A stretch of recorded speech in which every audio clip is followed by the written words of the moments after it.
ଭିତରୁ ଆମର ଥଣ୍ଡା ପାନୀୟ ଜଳ ପ୍ରକଳ୍ପ 7ଟି ଆଜି ଉଦ୍ଘାଟନ ହେଲା ମାନ୍ୟବର ବିଧାୟକ ଦ୍ୱାରା। ତା ଛଡ଼ା ଆମର ନୂଆ ଭତ୍ତା ଯେଉଁ ସାଂସନ୍ ହେଇଥିଲା 85 ଜଣଙ୍କୁ ଆଜି ନୂଆ ଭତ୍ତା ବଣ୍ଟନ ମଧ୍ୟ କରାଗଲା। ତା ସହିତ ଆମର ଗୋଟେ OSD ବାଙ୍କି କଲେଜ ଫ୍ରଣ୍ଟରେ ଗୋଟେ ଓପନ୍ ସ୍ପେସ୍ ଡେଭଲପମେଣ୍ଟ କରାଯାଇଥିଲା, ତାକୁ ମଧ୍ୟ ଉଦ୍ଘାଟନ କରାଯାଇଛି। ଆଉ 2ଟି ରୋଡ୍ ପ୍ରୋଜେକ୍ଟ ଉଦ୍ଘାଟନ କରାଯାଇଛି। ଆଜ୍ଞା ନା ନିଶ୍ଚିତ ସେଥିପାଇଁ ଆମେ ଯେଉଁ ଆମର ଟେମ୍ପୋରାରୀ ଜଳଛତ୍ର ଯେଉଁଟା କରାଯାଏ ତାକୁ ଆମେ ନ କରିକି ଆମେ ଲୋକମାନଙ୍କ ପାଇଁ ସବୁଦିନ ପାଇଁ ସୁବିଧା ହେବ। ପରମାନେଣ୍ଟ ହେବ ଥଣ୍ଡା ପାନୀୟ ଜଳ ପ୍ରକଳ୍ପ 10ଟି ଆମେ କରିଛୁ। ଆଜି 7ଟି ପ୍ରୋଜେକ୍ଟ ହେଇଛି। ନା ଏଥିରେ ଆଜି ତ ଭତ୍ତା ବଣ୍ଟନ କାର୍ଯ୍ୟକ୍ରମ ଆପଣମାନେ ପସନ୍ଦ ଦିଆଗଲା।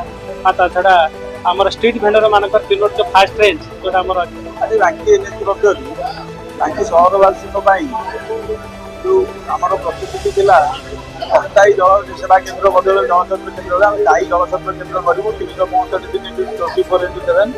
ଯଦି ପ୍ରଥମ ପର୍ଯ୍ୟାୟରେ କରିଥିଲୁ ଆଜି 7 ଗୋଟି କରୁଛୁ, ଯେଉଁଟାକି ଆଜି ମାନ୍ୟବର ବିଧାୟକଙ୍କ ଦ୍ୱାରା ଲୋକାର୍ପଣ କରାଯିବ। ତା ସହିତ 2 ଗୋଟି ରାସ୍ତା ପ୍ରମୁଖ ରାସ୍ତା ଇଲେକ୍ଟ୍ରିକ୍ ଅଫିସରୁ ଝାରପଦା ଏନ୍ଏସି ରାସ୍ତା ପର୍ଯ୍ୟନ୍ତ 26 ଲକ୍ଷ ଟଙ୍କାର ମୂଲ୍ୟର ସେ ରାସ୍ତାଟି ଉଦ୍ଘାଟନ ହେବା ସହିତ ଅଷ୍ଟମ ୱାର୍ଡର ଗୋଟିଏ ରାସ୍ତା କରି ତା ସହିତ ବାଙ୍କି ମହାବିଦ୍ୟାଳୟ ସମ୍ମୁଖରେ ଯେଉଁ ଖୋଲା ସ୍ଥାନ ଉନ୍ନତିକରଣ କାର୍ଯ୍ୟ ହେଇଥିଲା ତାକୁ ଉଦ୍ଘାଟନ ମାନ୍ୟବର ବିଧାୟକ କରିବା ସହିତ ଏହି ବର୍ଷ ମଧୁବାବୁ ପେନ୍ସନ୍ ଯୋଜନାରେ ଯେଉଁ ନୂତନ ହିତାଧିକାରୀମାନଙ୍କ ଚୟନ କରାଯାଇଛି 85 ଜଣ ଭତ୍ତା ପାଇବାକୁ ଯୋଗ୍ୟ ବିବେଚିତ ତାଙ୍କୁ ଆଜି ଭତ୍ତା ବଣ୍ଟନ କରାଯିବ।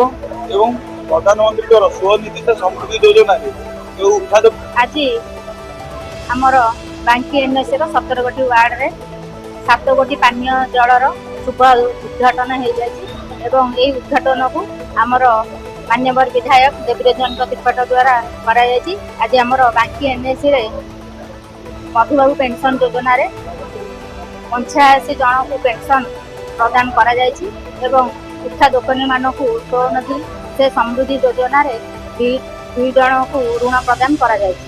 ବାକି ଆସିଲି ଭତ୍ତା ପାଇଁ।